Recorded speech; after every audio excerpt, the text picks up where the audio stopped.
Bismillahirrahmanirrahim. Assalamualaikum warahmatullahi wabarakatuh. Selamat pagi semuanya. Ketemu lagi dengan saya di perkuliahan Gizi Dasar dengan topik vitamin. Nah, hari ini saya Nurul Putri Utami akan menjelaskan slide perkuliahan kita hari ini. Semoga bisa dipahami ya. Materi kita hari ini adalah kita akan belajar tentang pengantar, kemudian tentang vitamin A, vitamin D, vitamin E, vitamin C, vitamin B ya.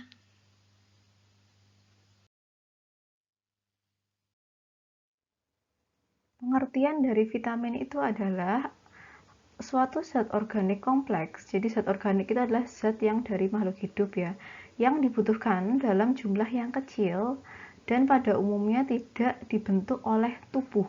Jadi harus dipenuhi dari makanan.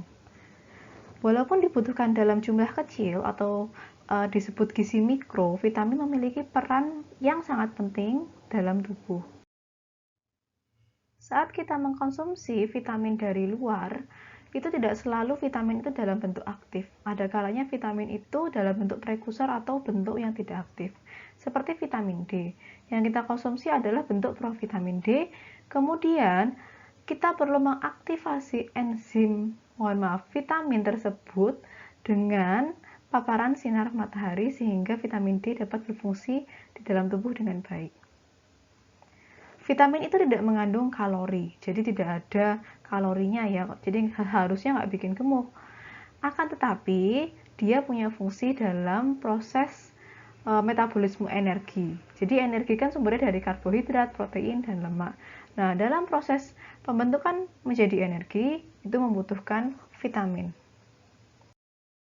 Pengklasifikasian vitamin itu dibagi berdasarkan kelarutannya. Yang pertama ada vitamin larut lemak, kemudian ada juga vitamin larut air. Yang larut lemak itu apa saja? Ini meliputi vitamin A, vitamin D, vitamin E, dan vitamin K. Kemudian ada juga vitamin larut air berupa vitamin B dan vitamin C. Vitamin B terdiri dari vitamin B1, B2, B3, B6, B5, B7, B9, dan B12.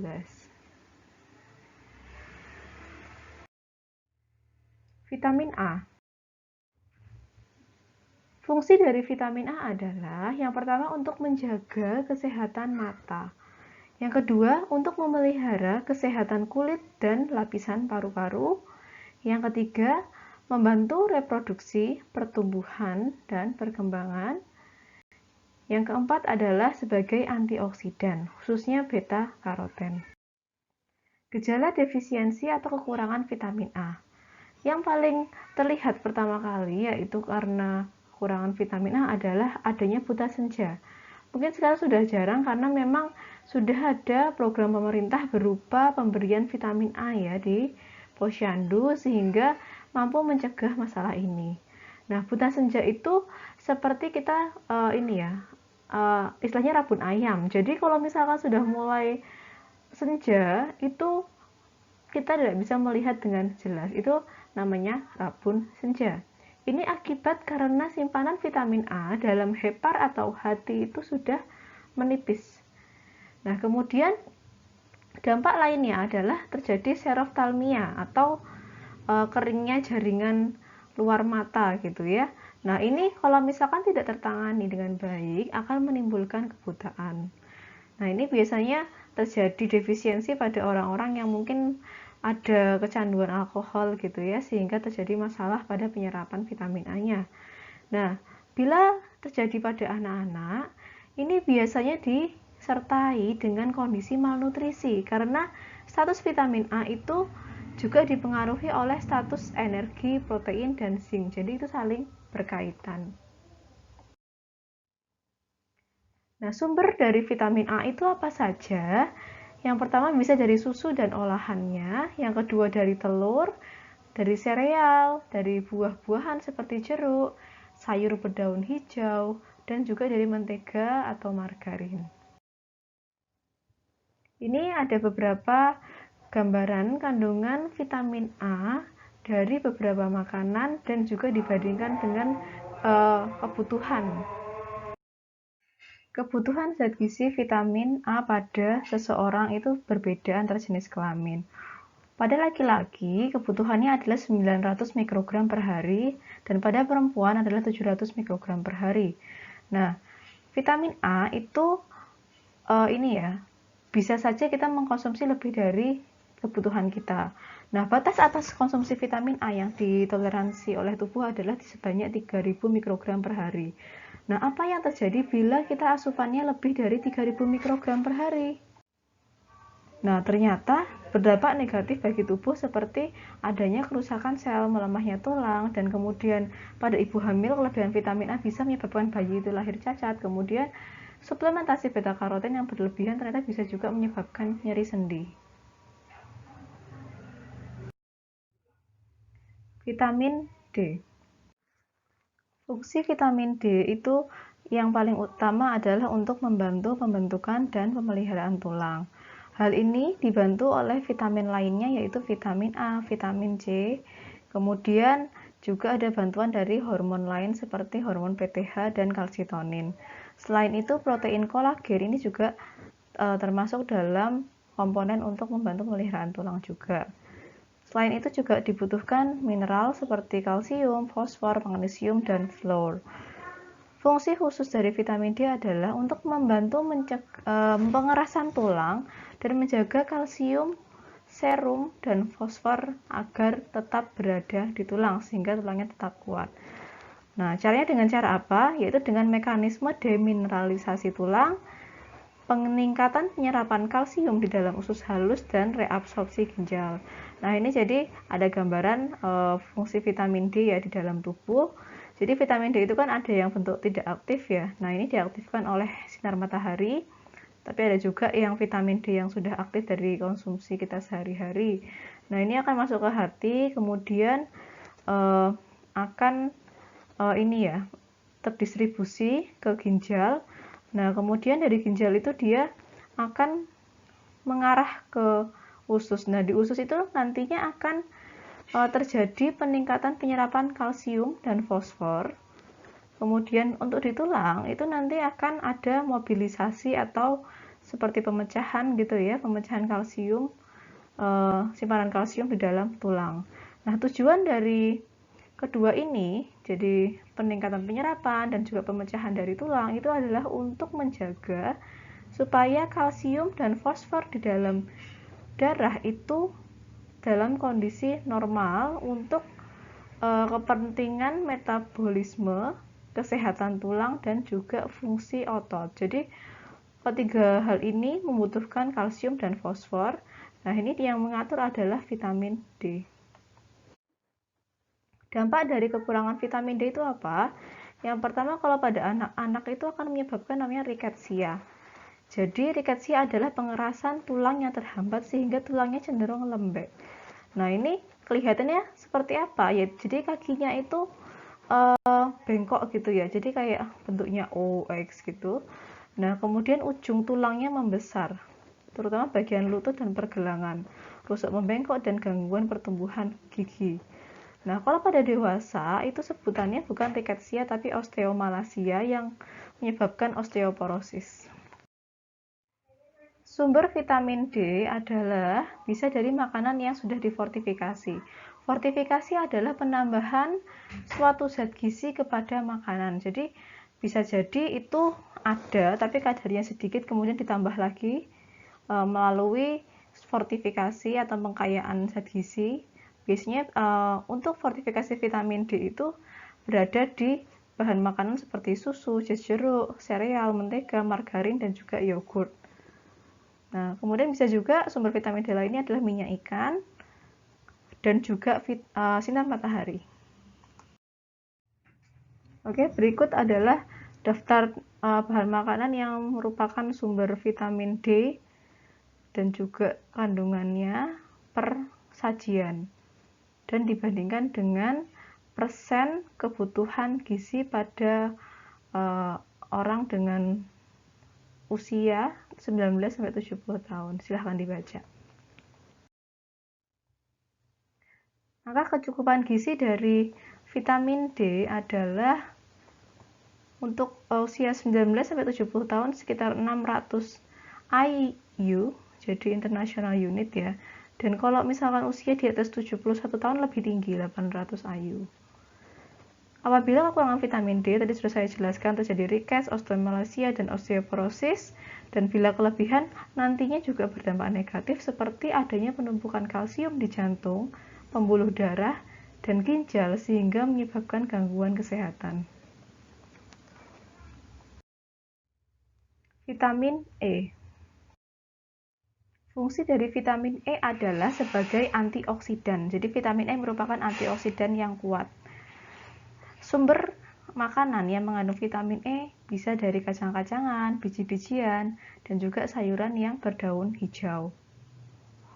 Angka kecukupan gizi dari vitamin E untuk orang rata-rata adalah 15 mg per harinya. Apabila asupan kita berlebihan, itu bisa menyebabkan adanya pendarahan, tapi ini jarang sekali terjadi. Berikut adalah kandungan zat gizi vitamin E pada makanan. Nah, yang paling tinggi ini biasanya ada pada beberapa minyak nabati, seperti minyak biji bunga matahari, kemudian bisa dari kacang-kacangan, ini dari wheat germ oil, jadi ini dari ini ya, tunas gandum ya, yang ada minyaknya diambil, ternyata sangat tinggi sekali dan bisa mencapai lebih dari 100 dari kebutuhan 100% kebutuhan dewasa. Nah, kemudian bahan makanan lain yang mengandung vitamin E yang cukup tinggi itu ada kacang-kacangan, kemudian oat, minyak jagung, dan juga bisa dari sayur-sayur dan juga buah. Vitamin K. Vitamin K ini merupakan vitamin yang punya peran terhadap pembekuan darah.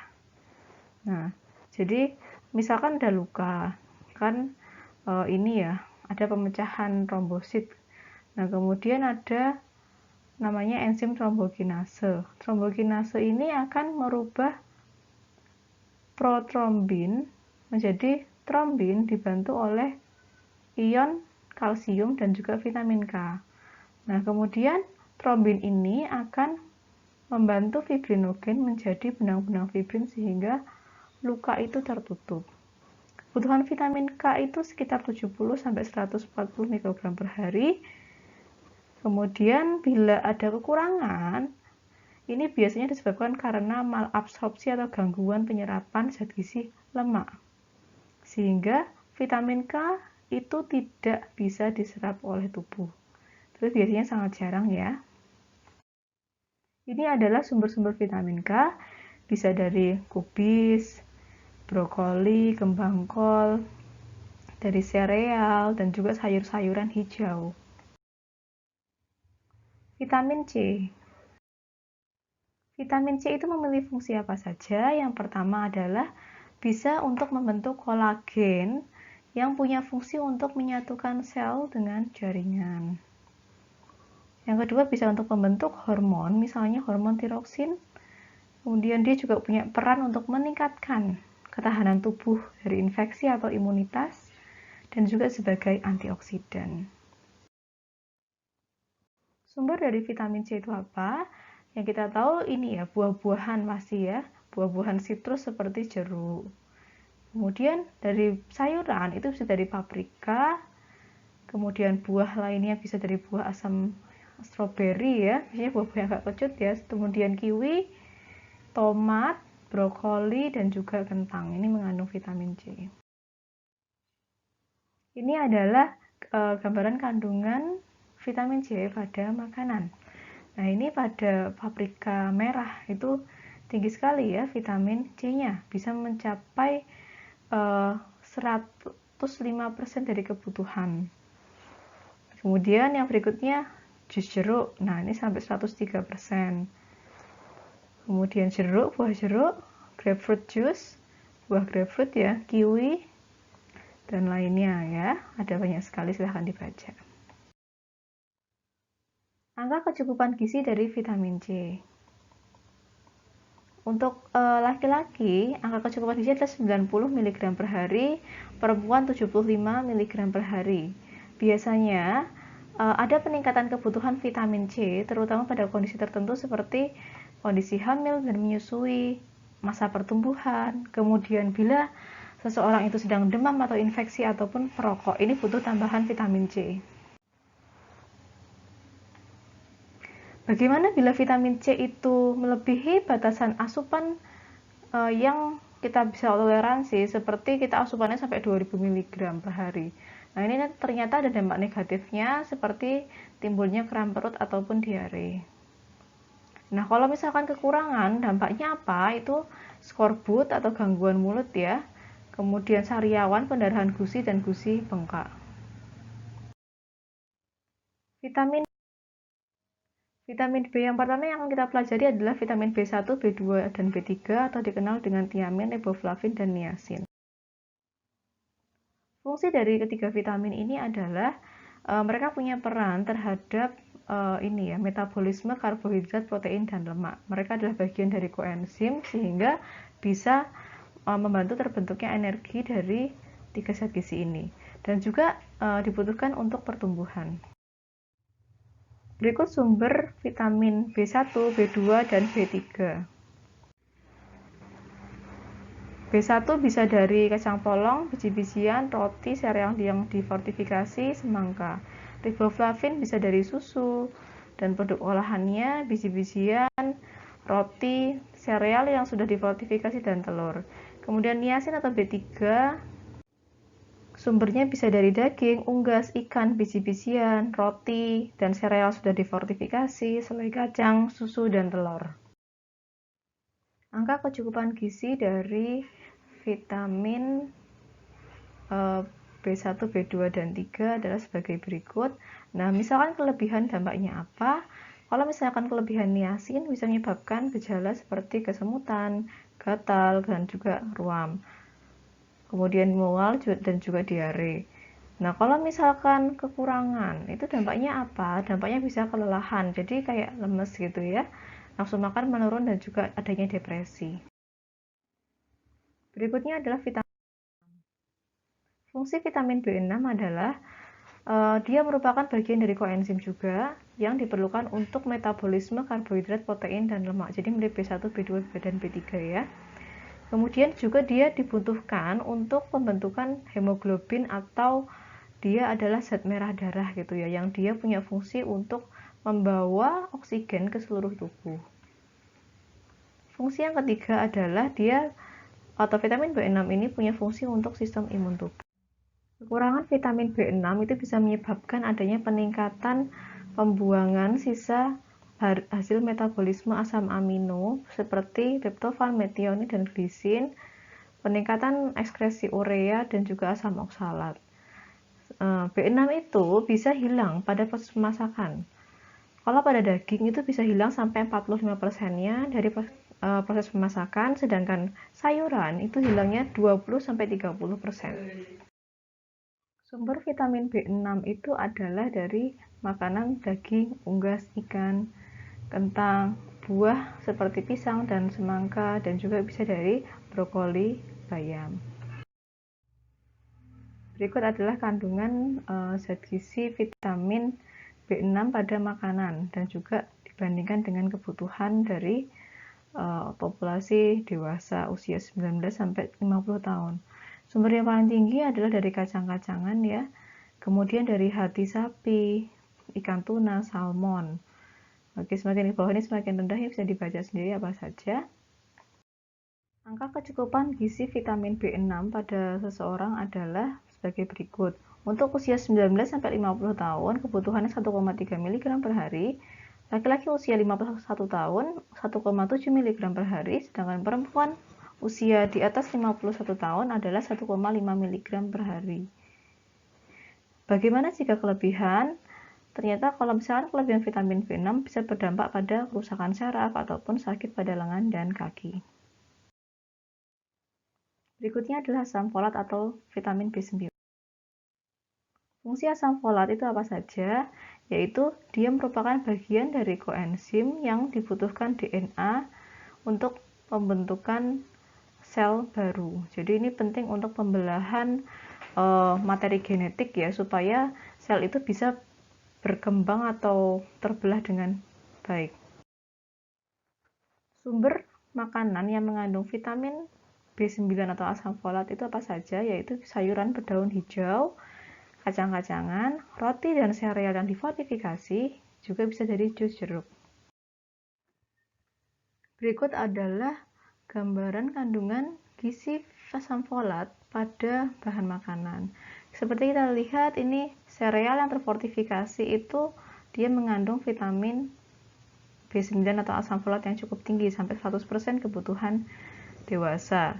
Nah, bahan lainnya adalah bisa dari asparagus, bayam, telur, kemudian bisa dari kacang-kacangan, nasi, alpukat juga tinggi ya, dan lainnya. Maka kecukupan gizi dari asam folat adalah untuk rata-rata sekitar 400 mikrogram per hari. Bagaimana bila kekurangan asam folat atau B9? Nah, kalau terjadi pada ibu hamil, ini ternyata bisa menyebabkan gangguan saraf pada janin. Nah, parahnya lagi ini bisa menyebabkan kecacatan pada bayi dan juga kematian. Berikutnya adalah kobalamin atau vitamin B12. Fungsi vitamin B12 adalah dia merupakan bagian dari koenzim yang dibutuhkan DNA untuk membentuk sel baru. Jadi ini bersama dengan asam folat ya fungsinya. Kemudian dia juga bisa mengaktifkan koenzim folat dan juga menjaga sistem saraf. Sumber dari vitamin B12 itu apa saja?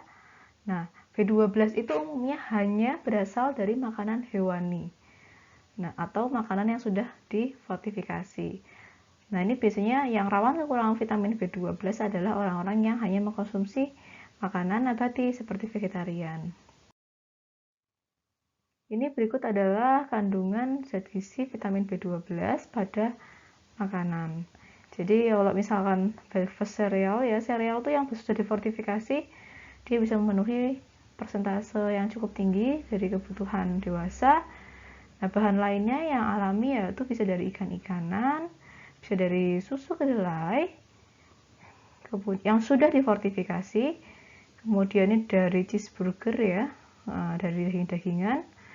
Nah, rata-rata adalah dari bahan hewani.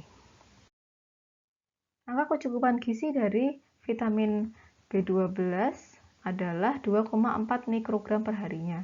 Bila defisiensi atau kekurangan, biasanya akan muncul gejala sebagai berikut, seperti kelelahan, konstipasi, nafsu makan menurun, kehilangan berat badan, demensia, atau hilang ingatan. Oke, mungkin itu saja yang saya sampaikan hari ini. Bila ada pertanyaan, silahkan ditanyakan via grup WhatsApp ataupun forum. Terima kasih atas perhatiannya. Kurang lebihnya saya mohon maaf. Wassalamualaikum warahmatullahi wabarakatuh.